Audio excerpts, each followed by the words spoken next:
د سورة الفاتر آیات شریف دی. الله رب العزت فرمای یا ایها الناس انتم الفقراء الى الله والله الغنی الحمید. الله رب العزت فرمای ای خلکو تاسو فقیران یاست، غنی ذات دی هغه الله رب العزت. څنګه موږ فقیران یو؟ د الله نیکانو بندگانو لږ سوچ وکړئ په دې آیات شریف کې. اول موږ فقیران یو الله رب العزت ته، موږ الله ته محتاج یو په پیدایش کې، په ایجادهم. انسانان د خپل ځان په پیدا کولو کې الله ته اړمن دي، الله ته محتاج دي. که د الله پیدا کول نه وای دوی به هیڅ کله شتون نه درلودی. موږ به هیڅ کله نه وای پیدا سوي. موږ چا پیدا کړي؟ موږ چیرته ولو؟ هل اتا علی الانسان حین من الدهر لم یکن شیئا مذکورا. الله وی آیا هغه وخت په تاسو نه دی راغلی چې تاسو ستاسو ذکر نه و، ستاسو یاد نه و؟ ولې نه دی راغلی په موږ تاسو باندې؟ نو موږ تاسو الله ته محتاج یو، الله موږ ته نه دی محتاج. موږ تاسو فقیران یو الله ته په پیدایش کې، په ایجاد یې. دوم موږ تاسو الله ته محتاج یو او موږ تاسو فقیران یو. الله غنی دی د غړو د انسان او د قوتونو په برابرولو کې، په اعدادهم بالقوا والاعضاء. زموږ د لاسونو چاره ته برابر کړي دي، زموږ سترګې چاره ته برابر کړي دي. مزغه دې ته راواخله، ژبې دې ته وګوره، غاښو ته دې ته وګوره، او د انسان د وجود باطني او ظاهري قوتونو ته داسې لږ سوچ په سترګه وګورئ. الله وی زه غني ذات یم او تاسو فقیران یاست، تاسو ما ته محتاج یاست. یا ایها الناس انتم الفقراء الى الله. تاسو الله ته محتاج یاست. دریم شی چې انسان الله ته پکې محتاج دی هغه د رزق او د نعمتونو په ورکړه کې دی، په امدادهم بالقوات والارزاق. انسان په خپل خوراک، شاک او په ظاهري او باطني نعمتونو کې الله ته اړمن دی او ضرورتمند دی. که د الله فضل او احسان نه وي انسان ته به هیڅ ډول رزق او نعمت نه وي رسېدلی. زما ګرانو عزتمندو ورونو او درنو دوستانو، په انسان کې خورا ډیر زیات قوتونه الله پاک پیدا کړي دي.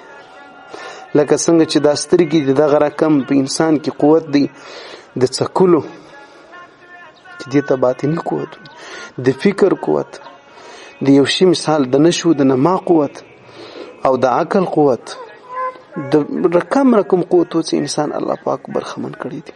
د رقم د باطني او ظاهري، لکه څنګه چې لاسونه دي، پښې دي، دا رقم د اورېدلو قوت دی او د لیدلو قوت دی. دغه رنګه د انسان ته باطني قوتونه د قبض قوت جلا دي.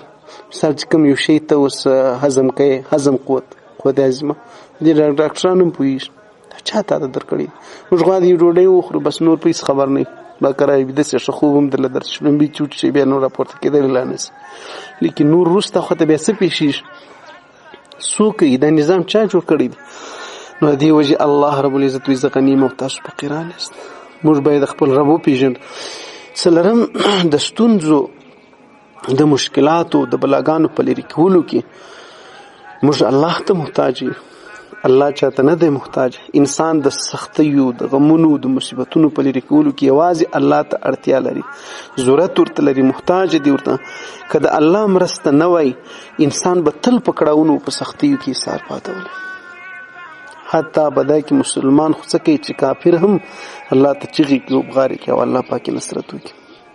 د دې وجې زما ګرانو عزتمندو ورونو، پنځم د علم او د هدایت پر ترلاسه کولو کې الیه په تعلیمهم ما یعملون ما یعلمون. انسان د هغه څه په زده کړه کې چې نه پرې پوهېږي الله ته محتاج دی. که د الله ښوونه او توفیق نه وای انسان به نه څه زده کړي وای او نه به ژوند سم لوري ته برابر سوی وای.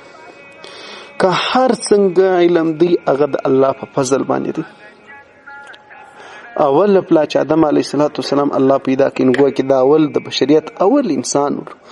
هغه کې تعلیم معلم آدم الاسماء، الله علم ورته وښود، الله نومونه ورته وښول.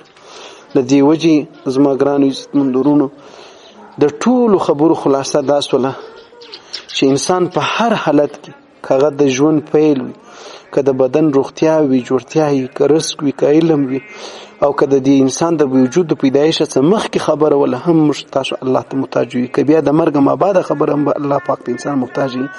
زموږ احتیاج په الله پورې تړلی دی او موږ هغه ته محتاج یو، او یوازې الله غني ذات دی، الله چاته محتاج نه دی، الله بې نیاز ذات دی. په قل هو الله شریفه کې هم دا خبره موجوده ده، الله الصمد.